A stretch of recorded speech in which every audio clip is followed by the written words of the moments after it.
So I wanted to do a quick video about my former supervisor, Elodie Witkowski. Now, before I start, I want to make sure that people understand this is not an attack to Elodie Witkowski. I'm not trying to harm her in any way. This is a warning to the public of what a dangerous person she may be to people that she provides therapy to. In her position where I worked, I'm not telling you or reviewing her ability to perform therapy. What I'm doing is I'm explaining her behavior as a supervisor and her attitudes as a person. And I'm going to say why I would not seek therapy from such an individual and why such an individual she's obviously a harm to the mental and emotional well-being of her employees, but she's also a harm to the mental and emotional, or a potential harm, I should say, a potential harm. I don't know how she does therapy. She could be an ideal therapist. Okay? Some people are like that. Some people can be a real prick in their personal life and an excellent therapeutic person in their clinical role. It's not common, but it does happen. Okay, that can happen, where somebody's a complete prick in their personal life, but in a clinical setting, they're very professional and very matter of fact. However, this woman, mind you, her supervisory role as the head of outpatient was in a mental health clinic where she would misbehave on a daily basis. Now, what are some of the things I know about her that how she behaved? Well, she was very regularly screaming and demoralizing and belittling and attempting to pick apart everything that her underlings, her employees, would do. Simply, I think, because she had recently lost a lot of weight. She was severely morbidly obese prior to me working there. And she seemed to get back in shape. Now, I don't know if she was taking human growth hormone or steroids or testosterone. I think she probably was, simply because of the amount of muscle on her, which is not... It's not normal for a middle-aged woman to have calves that look like a frickin' rhinoceros, okay? And I'm not attacking her. Her calf development was actually remarkable. I'm not lying. Like, I actually envy her calf development. But it's not common for a middle-aged woman to go from being morbidly obese to having calves bigger around than my calves, and I have quite large calves. But I mean, not like this woman, and that's what my point is. And I think what happened is two things could have happened. The morbid obesity, I'm sure she was belittled a lot and picked on a lot and demoralized a lot as a youth. Okay, I'm sure that happened, because I'm sure you don't become morbidly obese overnight. I'm sure she was always a fat kid, you know what I mean? And then she lost the weight. Okay, now I don't know how she lost the weight.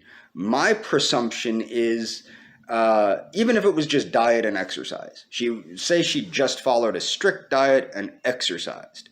Okay, I think what happened is she became the people that used to pick on her. And she wanted to express to others her distaste for the imperfections in other people now that she was seeking to perfect herself. My direct supervisor actually told me that the reason that she still had the picture of her morbidly obese self in the employee break room, where we had pictures of every employee, was due to the fact that she did not want to change the picture until she finished her transformation. Now, these are warning signs of narcissism. I mean, the way this woman behaved was very narcissistic. I'm leaving links in the description about narcissism, and I'm also leaving links to her clinical practice and her role at Penndel Mental Health Center and other, not because I'm picking on her, but to warn the public of who this woman is. I'm not trying to harm her in any way. I'm really making this video because I consider her to be a clear and present danger to the public. I know she's a clear and present danger to her employees. But as far as the public, I'm just guessing that perhaps the same arrogance, belittling nature, abusive nature, verbally abusive nature, and for example, when she fired me, she physically followed me down to my vehicle and attacked my vehicle and then lied and said that I tried to run her over. Now, I've dealt with this a number of times in a number of videos. Now, I didn't call the police on her like I should have. I threatened to call the police on her. I should have called the police on her. But what's my proof that I didn't try to run her over? Well, my proof is that I was approved for unemployment. I was not fought on unemployment. The police were never called on me. Okay? Police were never called on me that day or any subsequent day in relation to that.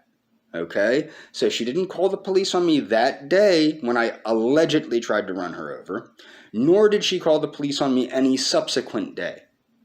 Okay, I was approved for unemployment by the company after being fired for insubordination. Okay, not fault. Not only did I get my unemployment, I got all the vacation time they owed me and all that. They paid me for all of it.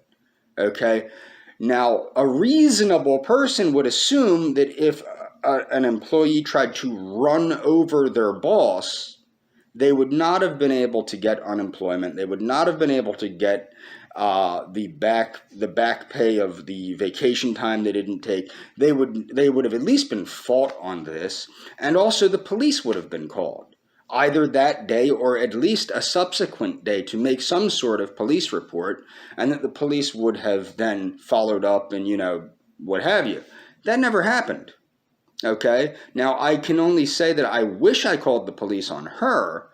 And the thing is, what really bothers me, too many people have lived under this woman's reign of terror. She runs the place like a Soviet prison camp. And the problem is, and it's a narcissistic work environment. It's not just her. There's a clique of narcissists.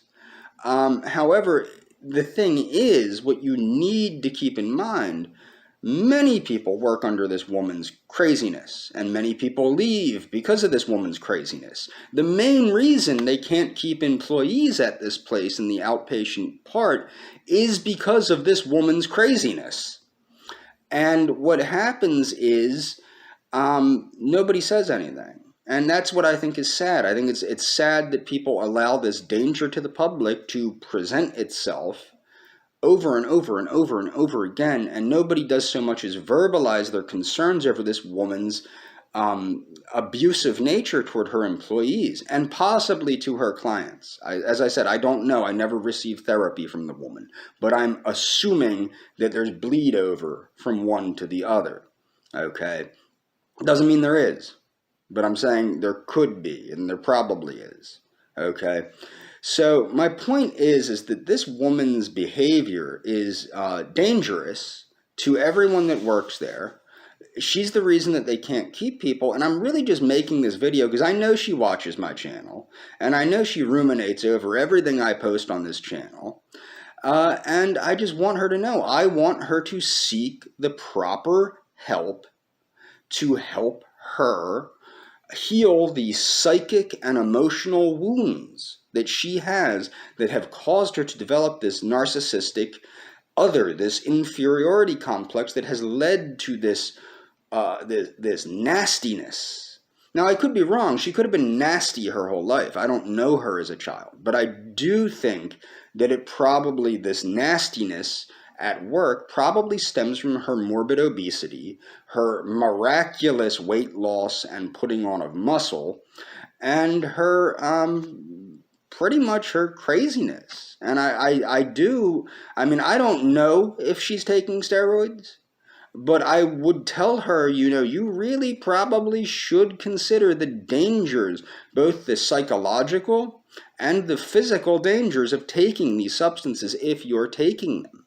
These are not safe substances, especially if you're taking them in enough of an amount to get the virilizing effects. Like, you are very virilized. You look like a dude. And you have to take that into consideration. And that's all I'm saying in this video. And I would like to add, if she's taking diet pills, please take into consideration the potential danger of things like ephedrine and excess caffeine and things of that nature. And that's all for this video. Links are in the description. Please follow the links.